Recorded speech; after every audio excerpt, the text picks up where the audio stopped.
Hello, everybody, and welcome to this week's episode of Magically Cruising, the cruise podcast where we share our personal cruise tips and reviews to help you make the most out of your next sailing. My name's Kieran. I'm an independent travel agent specialising in all things cruise, Disney and North America, and I'm joined by my fellow co-host. Hi, I'm Sarah, and I write over at Cruising with Kids. So today, Sarah, we thought we would have a little bit of a chat because we constantly have this, and obviously I'm about to go on my princess cruise as of the time of filming this episode, and we keep having this debate about which ports are ports that you can kind of safely self-tour, at least anyway, and which ports are probably better for you to consider taking a ship excursion, because obviously a lot of people have concerns about booking ship excursions because, being candid, they are more expensive than being able to organise anything yourself. But I think there are times and places where that is appropriate and where that's suitable. So we thought we'd maybe have a bit of a chat for both cases, basically, times when it is suitable and times when it's probably better and cheaper for you to do it yourself, and just kind of maybe talk about not necessarily the pros and cons, but just when it's appropriate to do either one. Yeah, it's a tricky one, isn't it? Because I've done a few lately and they weren't great. Really? Ship excursions? Yeah, because I think, I don't know, the last three I've done, there was only one that was a really good host. And I think that can ruin your excursion. Yes. But also the fact that there's 50 odd other people on it. And I don't feel like you get an authentic experience being on a coach with 50 people. And it's put me off doing them, to be quite honest. Really? We did them because they were further away and some of them were airport ones. But one, I got a girl that was just so rude and told us off for being late. And it weren't that we were late. Everyone just went back for the coach early. So unless you're psychic, you don't know that's going to happen. One lady told us our life story, but then expected us to listen for the hour trip on the road. Oh, God. And then asked for a tip at the end. And it's like, I would have tipped, and I did tip but yeah, she asked. She asked. And I don't know if that's probably against cruise line's policy anyway. And then we did do one, then the woman was amazing and she made the trip. So I think it's that person can make or break your trip. I don't tend to do them for the aforementioned. I think they're quite pricey. So I've just generally done a lot of independent touring. However, perks of the job, we obviously get invited on board every now and then, and we do get invited to go on kind of ship excursions and things like that. And I'm slowly coming around to them. I know that's very easy to say when I've not paid the full price for them, but it's just when you are on board a cruise ship, you're obviously kind of not all ports are created equal, I guess, is what I'm trying to get at. So some ports you're very lucky, you can step off and you're right in the heart of it. One of my favorite ports, Ajaccio, is for that reason. You can literally step out onto the front of the ship and you are literally in the town centre or near it type of thing. Whereas other ports like Civitavecchia are miles away from anything interesting type of thing. So you're going to risk local transport or doing some sort of local excursion, and not all those excursions are created equal, are they? No, and that's the problem, isn't it? I remember years ago, and it was Princess, but it doesn't really matter the cruise line because we spent £900 to do a Rome trip, and we didn't really get off the coach much. And that was, they've come down a lot prices since, but it wasn't cheap, and there was no value in that. We could have paid a driver to pick us up and bring us back. And that's what you're toying with, really, isn't it? Because we did the same thing. We self-toured Rome from Civitavecchia. We took the train in, and on paper, it would have been perfect. We spent about 4 hours in actual Rome itself. We got to see the Colosseum, the Pantheon, the Spanish Steps. We got to go to get food, coffee. We saw loads of things, places I can't remember the name of type of thing. We got screwed over by local transport, though. We've talked about this briefly on my Virgin Voyages episode where this happened, but we got stuck in Rome because literally 4 trains back to back were all cancelled, and we were on train 3, I think it was, and we were told to get off and join train 4, which never turned up. And we ended up spending I think it was €230 to get back to the ship type of thing, and we made it 6 minutes after all aboard time. Luckily, we weren't the only ones. There were 200 plus people stuck in that same transport collapse type of thing. But that's the risk you take at the end of the day when you self-tour. We save money. It cost us the train fare in. Downside to it is we had to pay a fortune to get back to the ship. Down to undue factors that we weren't in control of. It was train collapsing, whatever reason. We don't even know if it was a strike or power, whatever. But you can't control those factors. And I guess playing into kind of why you should book a cruise excursion with the cruise line, I think the big one is the safety net, knowing that you are on a cruise ship organised excursion. If there is a problem with transport, trains failing or anything like that, the ship will wait for you, or it becomes the ship's responsibility to get you back to the ship. It's at their expense, not yours, because that's the main perk you get when you book a cruise ship excursion. And that's a really good argument for, I was sort of going to go back a bit and then go to my point, but when we were in Naples, we did Sorrento. Was it Sorrento? Yeah, we did Sorrento. And it was really easy to do. Now, that trip, I've seen a lot of people in the Allure of the Seas group, and that trip is really expensive. Yeah. And it's a 5-10 minute walk at the most from the ship to where you get on the ferry. It seems chaos, but it's very organised. You've got times to get your ferry back. All right, if I wouldn't get the last ferry, because if you miss it, you're not getting on the ship.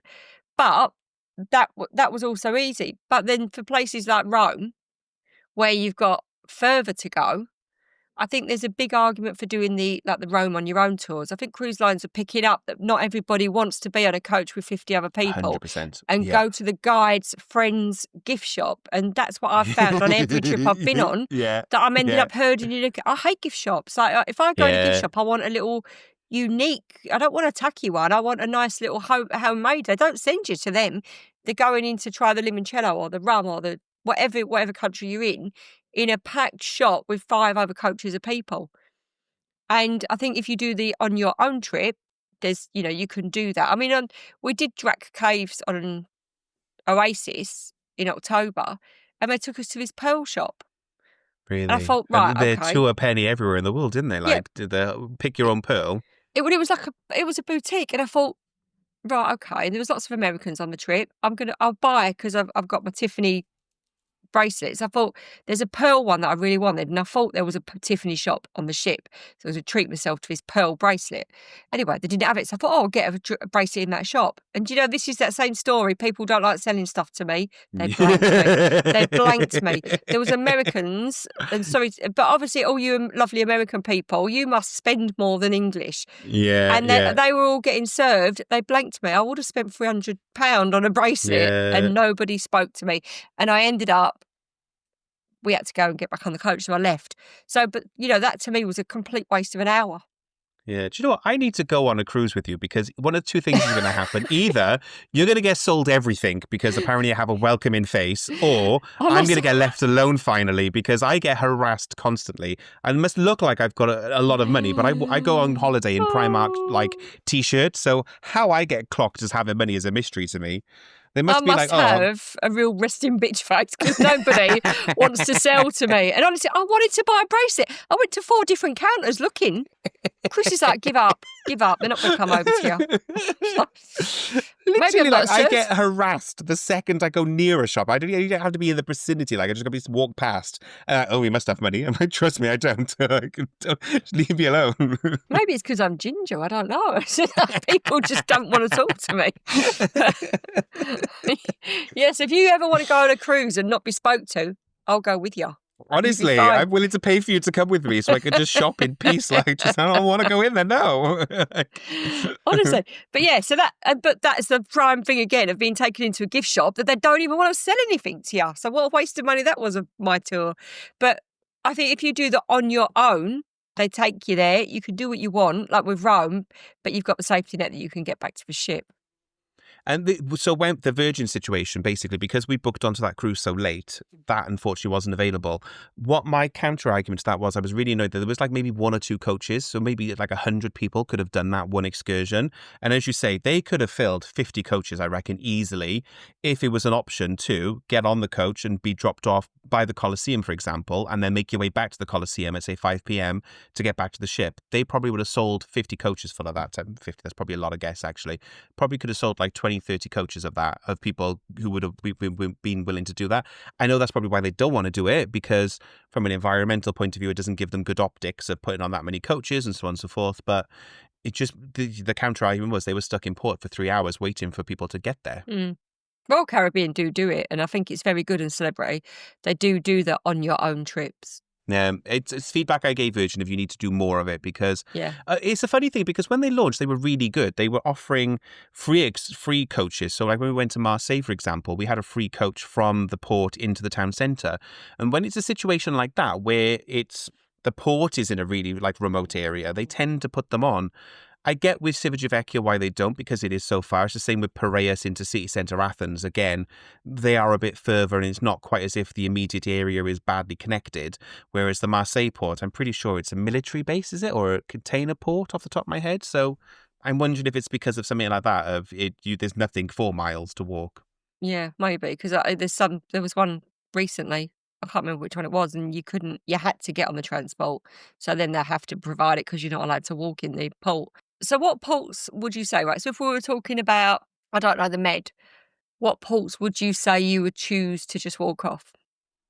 So Ajaccio, I keep bringing up, and I bang on about Ajaccio like as if I'm an Ajaccio representative type of thing. I just think it's a fantastic. Like, you actually run their trade association, don't you? I am the tourist board for Ajaccio. I just think it's such a great port. It's a beautiful island type of thing. And again, it's what I love. You can literally step out of the ship and you are there. Right on the front, there's a beach. You can go off and explore the mountains, which is the one shore thing, as Virgin called it, that I did. So we took a coach up into the mountains and got to sample local food, the typical kind of, coach excursion thing you got to do. But that was quite nice to see the different side of it when we went back. So that's great. Obviously, Ibiza's a really good one, actually. So technically, when you berth into Ibiza in the Old Town, you do have to kind of get across to the Old Town area. You berth opposite the Old Town. But again, Virgin put coaches on and they drop you off at the base of the Old Town. I don't know if all cruise lines do. I'm guessing they probably would because, again, it's in the middle of nowhere. So that's a really nice, easy one if the coach is included for you. Barcelona, we keep talking about again. I know you've got the peninsula problem of depending on if you're berthed on the peninsula or straight at World Trade. Virgin used to dock at World Trade. They're not allowed to anymore. So that was great because you could literally walk straight onto the bottom of Las Ramblas and you were right in the centre of Barcelona. But that coach, even though you have to pay for it, it's like €3-4 anyway to get back and forth. And then it drops you right to the bottom of Las Ramblas as well. And that's like a 5-minute coach, if that. So that's a really easy one as well from my experience. I'm just sorry. I was trying not to laugh then because I had a conversation with Chris the other day. So the news this week that Greece are going to start charging to get off. So we've got Mykonos and Santorini. I haven't kept it a secret what I thought of Santorini.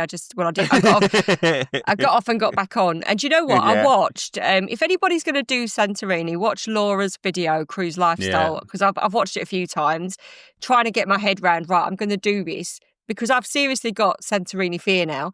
I'm going to go when I'm not on a ship, I've decided. Anyway, so I thought I'm going to do it. And then I saw another video the other day, which was like when I went, when it was hammered. So, but now they're charging you €20 per person to get off the ship, aren't they? So, do you know that, though? Are they actually charging to get off the ship, or is it just going to get packaged into cruise prices? It's going to be packaged into port taxis. So I can obviously speak because I've looked on Royal Caribbean, and they haven't commented on it yet, but they've commented on Mexico. And what they've said is when you're sailing, because they've done it immediately, haven't they, Greece? It's of immediate effect. So Royal Caribbean have said with the Mexico thing, anyone booking going forward would be packaged in. But obviously, it'll be added onto your SeaPass card. So I'm assuming if you don't get on, you can get off and take it off. But Chris said to me the other day, well, we'll just get off and won't go to Santorini then. Where are we going? Just get me kayak out. I'm going to go just to the cauldron, to the volcano, the opposite side. You do know it's an island. You can't get off and go, we're not coming here, we're going to get on a ferry. That doesn't work like that, does it? But then again, Mykonos, we loved Mykonos. And we were going to get off because we've done it. And it's a bit of a one and done. So we thought we'll get off and have lunch. But now that's an expensive lunch because we've got to pay €40 to get off.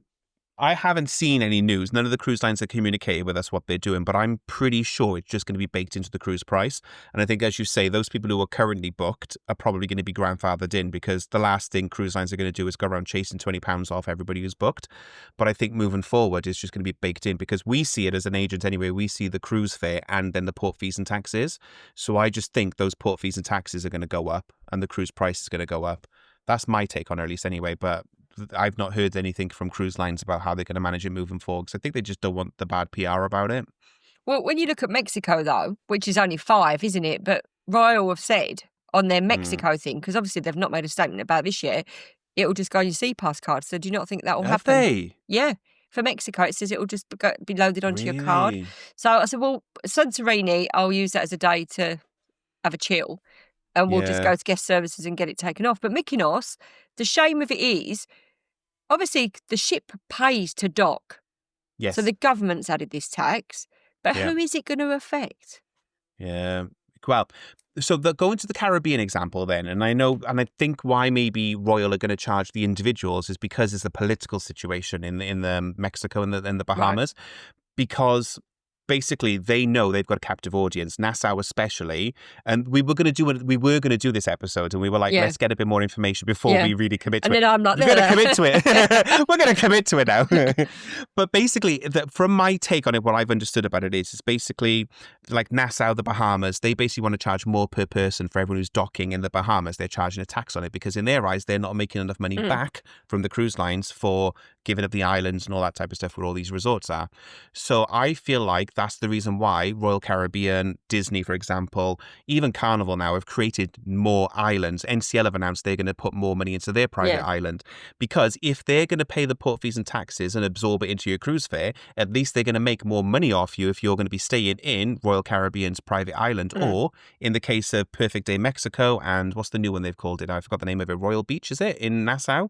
At least if they're charging you to be in their private beach club, they're going to cover their leverage on charging more for the port fees. So I think they're making it appear as an actual itemized bill so they can say to you, well, look, this is the reason why. And I bet you any money, if you go into Royal Beach or whatever it's called, they won't charge you. They'll waive that fee if you stay in their private beach club. Yeah, I haven't really thought of that.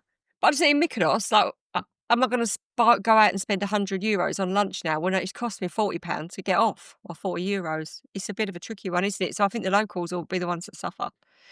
But that would have been one of my prime examples of a really easy place to get off and explore. And it still is. It's a beautiful, beautiful island. It's lovely. But if you are going to get off at Santorini, don't take any advice from me, because I did it all wrong and didn't even get up the stairs or the lift or anything. Check Laura's video out, it's just brilliant. And her and Craig, it seemed like there was no one on the island. They just were very organised and did it at the right time. It is. You've got to do it the right way. And I'm so glad we got to do it twice, because the first time we did it the typical tourist way, and I probably wouldn't have rushed to do it again if that was my only experience of it. But to go back then the following week to do the back-to-back, and then to kind of go and take... And again, it was a very knee-jerk reaction. I got off the ship and saw that line for the cable car, and I was like, nope, not happening at all. I was ready to turn around and go back to the ship. And then I remembered from the week before that people were getting the boat, and I was like, well, let's just research it, see what it is. If it's expensive, we won't bother. But it's not that expensive. I think we paid like maybe €25, something like that, for the two of us. Or maybe it was 25 each. I can't remember. I've written a blog about it. But that includes the ferry basically over to the other side of the island, then to Oya. And it reduces at least one trip on the cable car for you. So you only have to do it once, coming down basically, not going up. So that's a good way to do it as well. I might try that then, because I don't want to be getting that cute. And I'm not a Laura. I'm not up at... I don't want to get up early either. So Nope, same. Like, what's before midday? Oh, no. Right, so, I mean, my favourite cruise port is Naples. And it's a controversial one because it gets a lot of bad press. But I just think you can do so much from Naples. And there's so many options of places to visit. And no matter how many times you go, you just never need to do a trip. There's so many Mediterranean ports. The Med especially is very good for being able just to kind of get off. The only ones that tend to be a problems are the military ports. So they double function as obviously like a military marina, or they're a commercial shipping port. There's a couple, like Marina de Carrera is a prime example.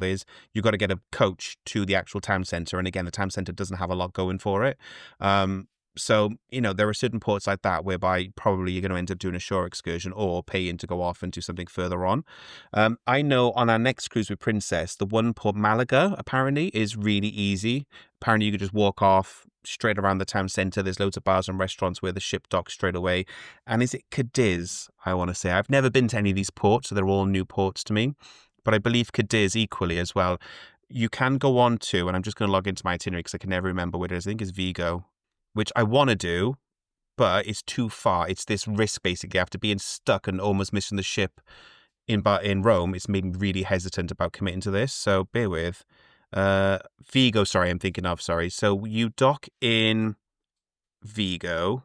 No, you dock in Santiago, You dock in Santiago, but Vigo is obviously the big vintage town or classic town you want to go to, but it's a good hour long to get there by coach or by train. So we've decided we're not going to risk it and we're going to stay in Santiago. But a lot of people have said Santiago itself is beautiful to walk around and explore as well. Right. So it's like, and same with Cadiz. It is Cadiz and Seville as well. So that's another one as well, whereby a lot of people say Cadiz isn't exciting, go to Seville, but apparently both are just as nice for different reasons. But it's that risk of you've got to travel by either taxi, train, or bus to get to the main tourist trap that obviously we all know the joke about London, Southampton, that Princess use. It's very much that on this itinerary. There's a lot of that going on. Yeah. They all do it though, don't they? It's like Paris. Well, we were saying before, wasn't it, about Le Havre, brackets, Paris. The 2-hour-long excursion to get to Paris. But I hear about it all the time. So many Americans who come over. I'm not slating the Americans. Very different relationship for us in the UK. Like, we can get the train to Paris from the UK. So when people say, like, you could do a 2-hour excursion from your cruise to Paris, most Brits are going to be like, I'm fine. I'm not going to bother. I think that the difference, though, and, you know, if there's any American friends that can correct me on this, but I've got a friend that's American and she is deep south. And if the Wi-Fi goes out off in their town, it's a 3-hour drive to the best Wi-Fi system. Yeah. So she said, like, to get to a big, you know, to a shopping place, you're talking 2.5 to 3 hours. Now, we'd be like, no, I'm good. Because we're used to being able to travel 10 minutes anywhere and being where we are. And it's like, I grew up in Essex where everybody expects that you're going to commute for an hour in London. Living up north, like where I am now, I mean, you say to someone commute an hour for work, they look at you like you're mad. Do you get what I mean? Because they only want to go 10 minutes. And I think we're very much, because we're a small island, we don't want to travel far, where Americans, they're used to that. They're used to vast space and land. So to them, it's not a big deal, where to us, it's like, I don't want to sit in a car for 2 hours. And especially like when on that trip in Fort Lauderdale, where we had to listen to an hour of the woman's life history. And you know, she'd had quite a sad life. I was quite depressed by the time I got off. But all I wanted to do was look at my laptop, but she kept going, everybody listening? Oh, God. No. And you felt rude not listening, but it was just like, Jesus, right, I didn't get on to listen to this. So that's what puts me off. It's a cultural difference, isn't it? We have a very different perception of like distance in the UK. We're very, as you say, quite blessed that there's quite a lot on our doorstep. And lazy. And I don't know what it is. We don't want to commit. I have this debate all the time of like, what is the problem? Because like, I've had friends of mine, I've gone to London for the day, like, right? And I'm literally like, oh, I'm in London. I'm in this part of London. It's, 40 minutes on the underground type of thing. And they're like, oh, no, I'm not doing 40 minutes of the underground. No, and I'm like, I am in London. I am never this part of the country. Like, come and see me. And they're like, no, you're going to have to come closer to me. And I'm like, we have this really weird perception, don't we, between how far away. Like Cardiff is the next city over from me and it's a 40-minute drive. And I'm like, oh, I'm not doing a 40-minute drive. I got to pick the car up and I'm like, I'm not going to make it there in time today. It's too far away. I'll pick it up tomorrow morning. I mean, we live in the middle of nowhere and it's 15 minutes to get anywhere from where I live. So you have to, but some days you think I need milk and you think I'll just have black coffee. Yeah, very much. Very much. Yeah, we're a different breed. And this is the thing in it. We do have, and I feel like I never used to have this mentality with ports. I was always kind of like, oh, it's fine. I used to be like, as long as I could see the ship, I'd be fine with it. And then all of a sudden I changed and I was like, no, I'm quite brave now. I've done a number of cruises. I'm going to be brave. And that trip to Rome has terrified me now, whereby I'm now afraid to go more than 30 minutes away from the ship by any form of public transport, because I never want to be in that situation ever again. So it has, for this next cruise, where there are 2 ports where it's quite a distance to the landmarks, the in brackets destination. And it's made me question if we're actually going to do them. So I think for one of the ports, we're going to risk it and we're going to do sherry tasting, but we're not going to the main destination. We're going to the village between the 2. So we're not going all the way to like the main destination. And I think we're skipping. I think it was Vigo. I need to remember now which one it is, which one I wanted to do. No, it was Seville. I wanted to go into Seville because I've always had it on my bucket list. But I think it's like an hour 30 to get there. We would have had 2.5 hours there. And again, the Seville by yourself tour is sold out. Otherwise, we probably would have considered booking that instead. Yeah, it is a tricky one, isn't it? And the bottom line is as well, you're on holiday. I mean, one of my friends recently said to me, we're going on holiday next year, and I wanted to do a different itinerary, and she said, I don't want to go to France, which I will Yes. never understand because that's a waste of cruise ports. Yeah. So we're doing Greece instead, which I've been to before. You've got the same feeling about Greece. Yeah. But I mean, I'm happy to go to Mykonos, but I mean, Santorini, maybe I need to get over the Santorini fear and get the boat. Yeah. But there is an argument for you are on holiday. You don't have to. You can stay on the 100%. ship because the ship is actually a resort. Yeah. And I know that I feel sometimes everybody feels like they've got to pack so much into it. And it's all right to have a what is it Laura calls them? Fake. I think she calls them fake sea days. Laura, so that, but everybody's got off. Everybody's off the ship. There's no one round the pool. I never go round the pool, so I think, right, when these lot are off, I'm round that pool. 100%, yeah. So there are arguments for you don't have to do every port day. So we don't do every port day on a cruise. This comes back to, and we talk about this all the time, reasons why I love going on American cruise lines in Europe is because, and this is just an observation, but the Americans are coming over to tourist Europe hard. Everyone gets off. So they're going to, do you get what I mean? And then you're like, the ship's dead. I've got the ship to myself. I got that day bed. I can sit where I want. It's quiet. It's lovely. And we're blessed. We're blessed by geography. We're so close to these ports. When we've picked this next itinerary purposely because we've never been to any of these ports. We're going to Gibraltar. These are places we've never been to because cruise ships don't go that route in the Med type of thing. They normally do it repositioning, which is what this is. But when we've done our Virgin cruises, normally we've done one of the ports at least once on any other itinerary. So again, there will be at least one port we'll be like, we can skip this. We've done it before. Not that you couldn't go off and have a lovely day and go do something different, but we're blessed with geography. Same with Americans type of thing. They're blessed with the Bahamas. They get to go on these short cruises quite frequently. They probably know Nassau. They probably know Puerto Plata quite a lot. These are, they're staples in Caribbean cruising. We've got that. We've talked about this before. We have that luxury with Europe. It's on our doorstep. We can do it for a weekend break, worst case, if we wanted to. Yeah, you're not going up to see the monkeys, are you? Yeah. Oh my God! You can't wait. Honest to God, there's no amount of money could get me up there. They look really vicious. They the amount do. of people I know. that get attacked. I mean, don't take your man bag. I've got it there ready to take, but I did say to Phil, like, no, I Don't bought take it purposely. And then I saw the video of these monkeys and I was like, I don't think I'd be taking my man bag with me or any cameras or any food or anything with nothing. me. Just like walk up like that. Got nothing. I've got nothing on me. Honest to God, it terrifies me. They're just so naughty. It's like having Alf in a monkey. Jeez. It's like a rite of passage, though, I think. I think you can't go to Gibraltar and not I can. do the monkeys.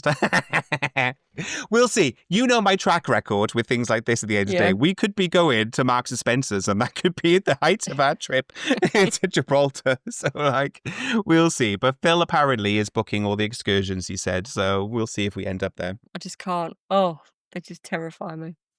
And I've not even been up there.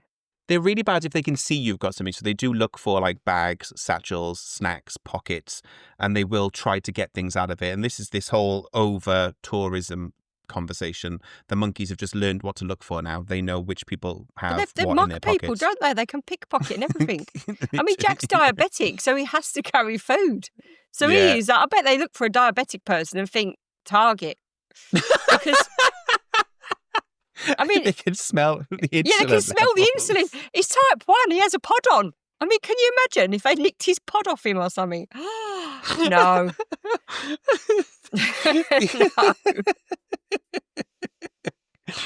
As a type 1 mum, I can say that. But yeah, there's no way. There's no way. Oh.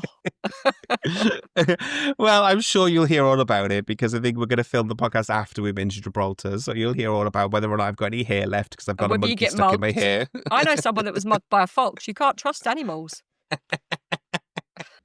So, other cruise ports. I mean, Europe's brilliant, like you say, isn't it? Because there's so many. But then also in the Caribbean, I mean, Fort Lauderdale's a prime of you don't need to do a tour in Fort Lauderdale because you can walk everywhere.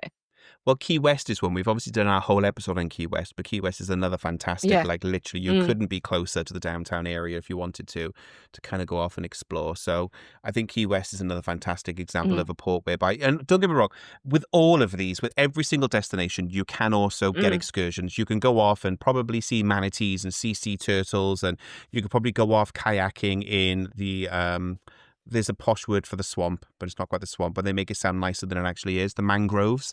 You can go kayaking in the mangroves and all that type of stuff. It sounds so much more romantic, doesn't it? Like kayaking in the mangroves or With the kayaking in the swamp. crocodiles. No. So, I'm sure there are excursions you can do, whether you're doing it with the cruise line or with not, but we're talking just destinations whereby you probably won't panic. You can see the ship. The ship is right in the downtown area type of thing. It's not like you've got to do a 40, 50-minute journey to get to where the stuff is. So that's what this is talking about type of thing of, there are some ports whereby you may want to look at the cruise ship schedule and go, maybe I should, versus the ones where you're like, I probably could organise something separately and have a bit of good luck with that. I mean, the one that we did do a trip, and she was the most amazing tour guide I've ever had. I wish I could remember her name. She was phenomenal.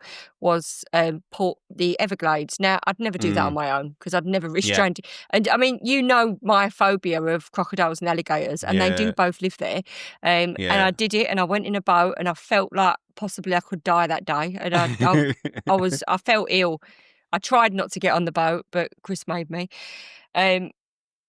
And I sat in the middle, so I didn't have to look. And I did actually look at one, and I think it's got me over my phobia, actually, because I've looked at them since, and I couldn't even look at one before. But that's probably one where you'd have to, because you don't want to risk being stuck there, do you? Get eaten. But and it's a bit of a distance from Key West and Lordsdale, or from Lordsdale even, sorry, isn't it? It's a bit of a distance. It's not like as if it's within a few minutes. It is a good 40-odd minutes away, isn't it, to get to the Everglades? Yeah, it was, yeah. So, and that's... But then with your Rome trip, I think a good thing to do is, I mean, a lot of people in the groups do tours, don't they? Now, there's a risk that driver's not going to get you back to the ship on time and all that, but I'm sure that they plan to get back on time. But if you did you got the train into Rome, and how much are you saving on the trip? I don't know, £300 by doing that trip where they just drive you around. You get to stop and look at places. You don't really get some of them. I mean, the ones that you get to actually go in the Vatican and it's intense, they're really expensive. So actually, when you think, right, okay, well, I'm going to get the train and I'm going to do the Vatican, sometimes you've got to think, is it worth me spending the €200? Is it €200? To which now? To do it with the ship or to do it yourself? To get just to book a transfer back, to book a driver. So you get the train there, you do the trip and have a driver back, relax and come back in style. That would still be cheaper. And book your driver earlier so that you're not leaving it late in case you get stuck in traffic. Before, not the last train, but the train before. And actually then it's still cheaper than the tour. You've got the train there and you're taking away some of the risk. Yeah, and that's what it comes down to, is mitigating the risk. Like with us, we came back 2.5 hours before all aboard time, thinking we'd given ourselves 2.5 hours to do a 50-minute journey. What could go wrong? What could go wrong? And you just have to do that at the end. They mitigate. A taxi was always a backup plan. Just unfortunately, we weren't the only people trying to get a taxi back to Civitavecchia. There were 2 cruise ships in, so you're looking at roughly 500 plus people who were trying to get taxis all at the same time, which obviously puts a massive pressure on the taxi system. Yeah. It was just a cascading effect type of thing. That's a bit of a unique situation, and I keep putting that in the back of my mind of that's not every day. It's not like we missed our train and we had to get, we were the only ones trying to get a taxi. There were hundreds of people stranded at multiple train stations throughout, from Rome to the outskirts of Rome, all trying to get back at the same time. So it was a bit of an odd situation, and the ship, we had a sneaky suspicion the ship would wait for us when we knew there were over 200 people still stuck at 7:30 type of thing. So it was scary. It was intense. I think I've never panicked more in my life. And I think it just puts caution in you when it happens to you that one time where you get very close to missing the ship, that you start panicking. And it all of a sudden makes those fees look a little bit more like, it's funny, me and Phil were never ever excursion people, but we've been going through the Princess app for next week, kind of going like, oh, what's left? Should we consider that? Should we just book it with Princess instead? Just because it's like, that peace of mind. That peace of mind all of a sudden becomes a lot more valuable once you've almost had to use it. I think it would be better if you didn't have to have a life story the posted on the coach. It's like, tell me about Fort Lauderdale, or tell me about Miami. Don't tell me how you met your husband and how you moved here, and and that's really disingenuous of me. But at the same time, I thought, well, I don't need to be listening to this. I could be working, but she wouldn't let me. Every time you put your head down, she checked you was listening. And So I think that's wrong at the end of the day. Like, I know they're mm, trying to go, you've paid for this, get the value out of money for it, but you know the value of the money you've paid for it type of thing. And I'm the same. I switch off. If we're on a coach and someone's on a microphone going, hello, and as you can I see to can't the stand left, it. there is the church that was opened in 1724. I'm like, couldn't care less. Pretty building. I'll take a picture of it. Couldn't care less. But that's my choice at the end of the day. Some people, Phil loves all that history, and Phil will tell me afterwards all the facts and figures, and I'd be like, Yeah. was that the pretty church with the blue roof or the one with the pink roof? Like, that's very different people, though, with regards to stuff like that type of thing. And Yeah. some people will thrive on that narrative, other people won't. I just don't get value out of like guided tours and things like that. I can Google stuff. And when we did Rome by ourselves, I was Googling the history, and I was like, that's more than enough I need to know. I'm not a very, like, the history of things appeals to me, but I'm not somebody that will ever retain that information. Well, I like to read it. I like to go in and read stuff and walk around and maybe having a headset in a place of like we did. So in Barcelona, we did with walks tours, and they've got Devour, and they're like food and they're amazing guides and such a lot cheaper than doing a cruise ship tour. And for me, the food one, there was 8 of us, and the Sagrada one, there was, I don't know if there was 12. So they're small. Yeah. They're small tours. You've not Yeah. got 50 people trying to listen and trying to get around one person and following a flag. And I think if you can do that in a port and go and find somewhere like Walks or Get My Guide and Yeah. book those tours, they're more intimate. You can book small 100%. groups. And for me, I want to do a small group. Yeah, I think that's the art to it as well, and I think we're the same on that front. I'm very much led by food as well, so if it was like you can go on a foodie tour, sign me up. That was amazing. Type of thing. Wine tasting, beer tasting, rum tasting, not necessarily beer, but like tasting things, sampling things like that. And I'll happily appreciate a pretty building if there's the enticement of this food at the end of it.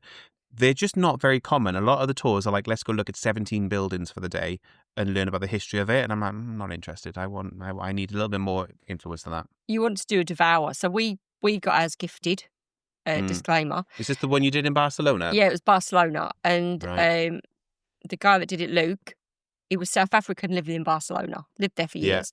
And he took us around all of the historic town. If anybody's there, look up Devour Tours. I don't get any commission. It was, we're going to book them now. They've turned us into customers. And basically, we had a 4-course meal, I suppose, over 4 tavernas. It was called Tapas and Tavernas and History. But then what you did is in between each taverna, obviously you stopped by a building. He told you a bit about the history of that. So it was like stuff like Franco history, and there was stuff about, what's he called, who lived in Cuba and lived in Key West, Hemingway. Because he came to fight in the revolution. That is right, isn't it? Yeah, revolution. I was going to say resolution then. Revolution. So there was all really interesting stuff that tied together from other trips. It was like, and I said to him, if you were my history teacher, I'd have done so well at school because it was so interesting. Yeah. But then in between every bit, we went into a local taverna, not a big commercialised place, and we tried a local drink and some local tapas, a few different things. And we did that, and it was amazing. It was honest, it was phenomenal. Yeah. I'd do it again. I think that's my beef, as you say, though, with some cruise excursions, and why when I read the brief, I'm like, that just doesn't sound interesting, because it feels like they're not that. They're not local business. They're not small culture. They're big. They're taking you to like a big factory or the main like machinery manufacturers of wine or stuff like that. You're not going. That's why. So we've decided to pick our own sherry tasting when we're going away next week, because the one they take you to is the main one, the big headline one. It's number 1 on all the tour list type of thing, but it's massive and it's a machine.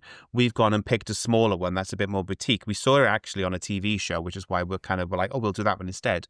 But when we looked into it, everyone was saying it. They're both very good, but one of them's more intimate and small, and you get a lot more sherry than when you do the one with the cruise line. When you book it, how much sherry do you provide? You get 9 glasses rather than 3 with the other one. And we were like, well, I could tell you where our money's going. And it's more intimate. The people know the area. They know about the wine, and putting money into, local economy as well, and supporting local businesses. Yeah. So I think it's things like that appeal to me. If I can see that it's like a local business, a small artisan or something like that, I don't mind history and culture, but I think I'm very much led by like the community culture rather than like historic culture. It's weird to explain, but when they tell you about this happened because this area, for example, is very heavily inspired by Cuban history, because this is when the Cubans came over in this period, and that's why you get this Cuban cuisine here. That appeals to me. I love that type of culture and history. Whereas looking at churches and talking about when it was built by Jeff in 2476 type of thing, I'm like, no, I'm done. Lose interest. Again, that's me, a very personal thing. So let's talk about it then, because it's the elephant in the room. And again, we're going to probably do a deeper episode on this, but the private island experience. Have you ever been to, because they are port excursions type of thing, and they do fit into this picture. Have you done, I don't think you have, any private islands for any of the cruise lines? I did NCLs, and I just felt like I could see Coco Cay across the water. I Yeah. felt annoyed because basically there was 2 ships in, and it was hammered. It literally, it was like there was on the ship there was loads of room, loads of bars, and then you went onto land and there was like virtually mile-long queues and no sunbeds, and it just. And I don't like beaches. I just don't like sand, and I don't like sea. I'm a city person and a pool person, so for me it's just I didn't get it. This is the thing. I'm a complete we did book our Disney cruise mainly because it was a Disney cruise that is a honeymoon, but Castaway Cay was a big reason why we booked our cruise with Disney so we could get to their private island, and I thoroughly loved it. I loved the fact that it wasn't a pushy beach. You know, like when you go on like a beach somewhere, and if you're not a beach fan, you probably may not come across this, but like you go sit on the beach type of thing, and you've got to pay a small fortune to have a sun lounger for the day type of thing, and then someone's coming over every 4 minutes trying to sell you some random crap that you're not interested in type of thing. It was nice to go to a beach, and again, this was very Disney experience. It was very curated, had, really nice relaxed atmosphere. I didn't have to think about anything. I wasn't getting harassed. The most harassed I got was, "Would you like another cocktail, sir?" "Yes, please, charge it to my room." It was just so lovely to have that. And obviously it's got this beautiful inlet and all that type of stuff. So I loved my time on Castaway Cay, sorry. Then I got to do Perfect Day Coco Cay with Royal Caribbean. We were spoiled rotten because we were on a hosted trip. Loved Perfect Day Coco Cay. I'm a big advocate for it. It is an excuse, obviously, for Royal Caribbean to make even more money from you because you are kind of on their island where they're making more money. There's a bit of a cynical approach whereby you can turn around and say they're already making money for you. And you said it to me the other day when I texted you, like they're charging you to do stuff you could do on the ship for free or that you've already paid for. There's a lot included, I will say, in defense of that, at least for Perfect Day Coco Cay. The beach is free, chill side is free, the main pool's free, your food's free, your drinks package follows you when it comes to Perfect Day Coco Cay. So again, you don't have to spend money. What costs money is cabanas, or casitas, I think Royal call them, don't they?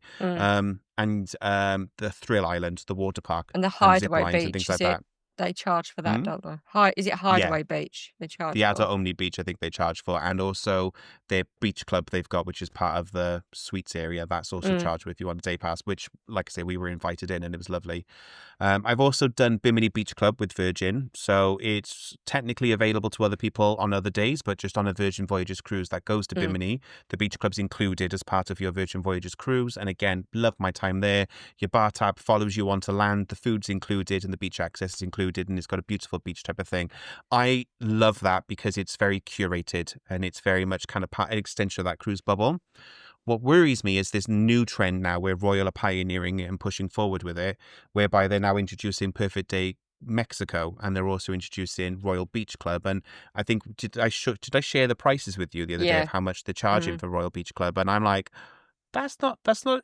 Oh, I did defend it, didn't I? And I said to you, like, actually, that's me down to a T. Like, but I do question the value. Well, the thing is, you're going to a couple of $100 to go off and get their drinks on the island where you can stay on the ship and have it and not have any sand. No brainer. Honestly, when my kids were little, and I mean, Jack does not like beaches now, and I think it's probably my fault. But when I was little, I mean, even like places like Icos, where it's like super luxury and private beach, and we'd be in deluxe, and I'd be like, right, okay, you've got an hour on the beach. Bring your bucket and spade, hour, we're back to the pool. Jamaica, hour. Can't bear it. Really? I can't stand it touching me. Jaws didn't help. I think Jaws traumatised me for beaches. And then they're not liking the sand came closely after. But I mean, I was watching a TikTok earlier and there was a shark just in the background. Look at that girl in Bimini. Was it Bimini? Or it was Bimini, wasn't it? This year. Maybe. And she put her hand out of her camera the week before we went to take a photo of a shark. And you can guess what happened. Wow, yeah. It bit her hand off. It's just like, I am not going in there.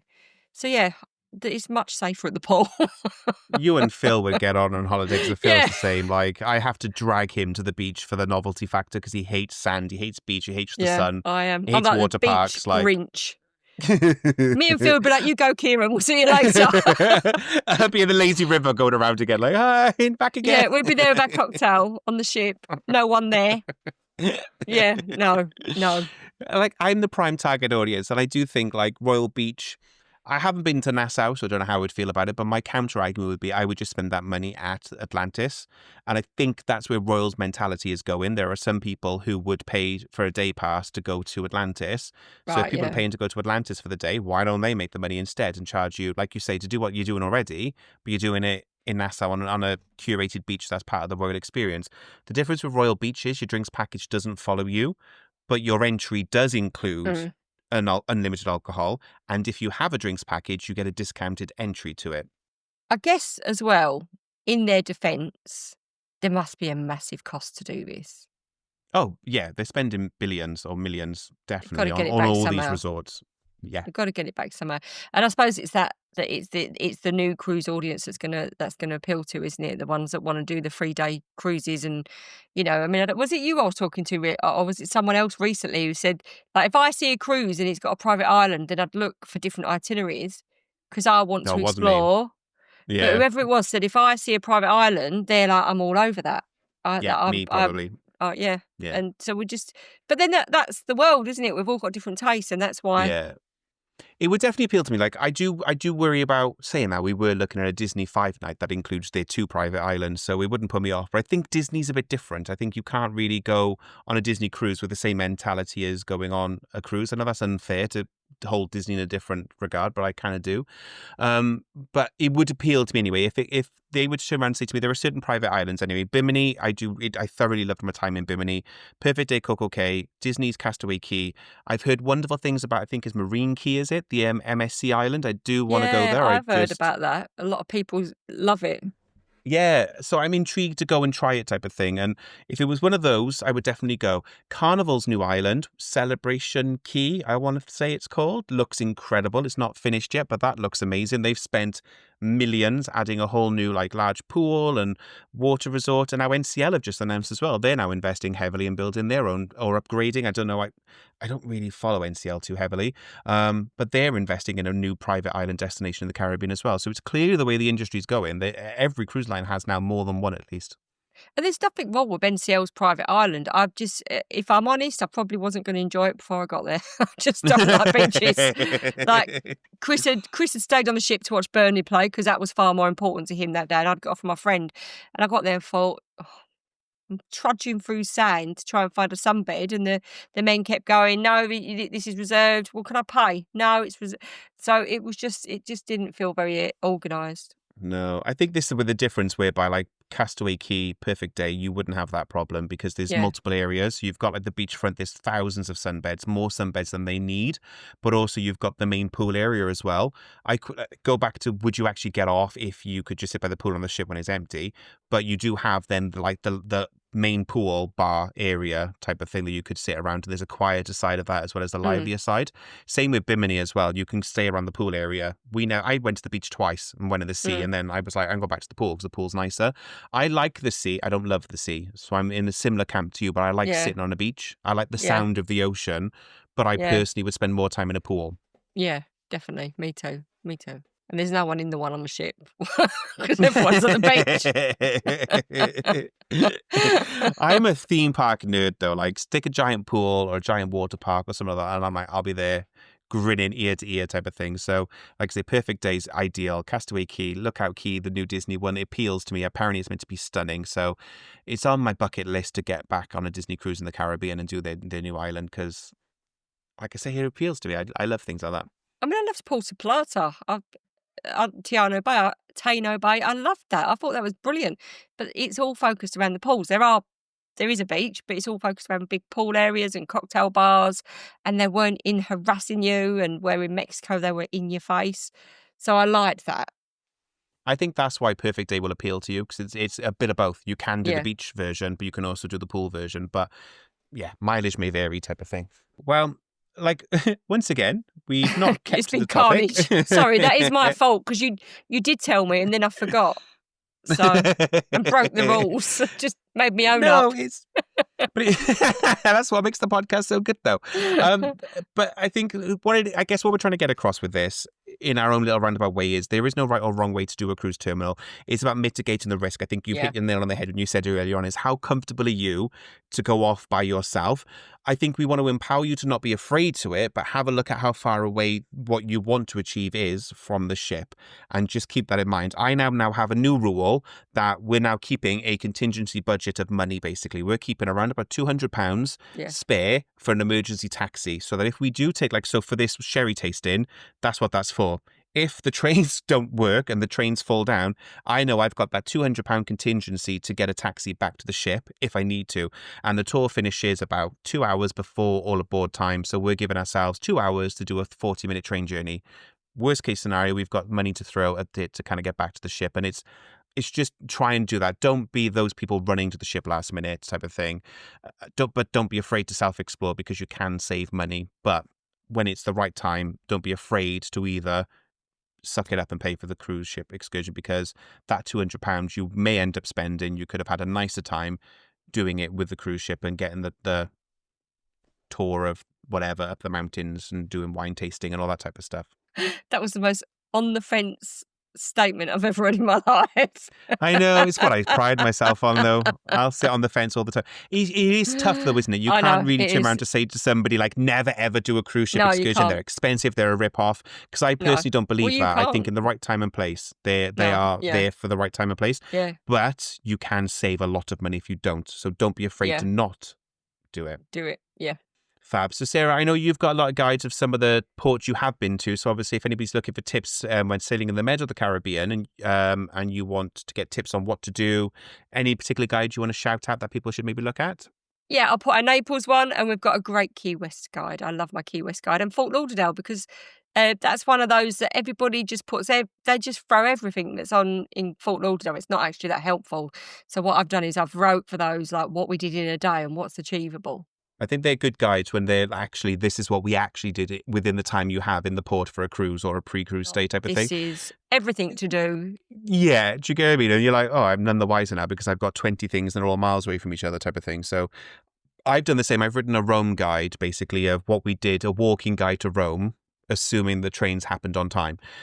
So it's a really good guide. Gives you a 2-hour loop you can do if you're quite athletic. Not that I am, but if you're quite mobile, you can do the key sites of Rome within about 2-3 hours. So I'll link that in the description. It'll be one of those rare guides that I actually have finished writing, and we'll get out onto the podcast, because I do this all the time. I'm like, I'll put a guide in the description, and I never get a chance to write the guide.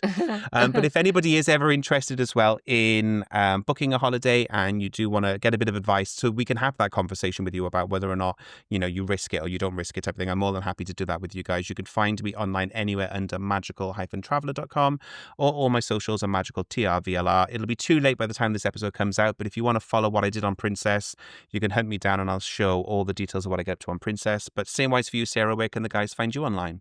They can find us at Cruising with Kids, and even though we don't cruise with kids anymore, we do still come up as Sarah and Donna on. If you put Cruising with Kids, Sarah and Donna, we come up on TikTok, we come up on YouTube, and the blog is Cruising with Kids. Fab. Other than that, guys, I hope you've enjoyed this episode, and we'll see you on the next one. Bye. Bye.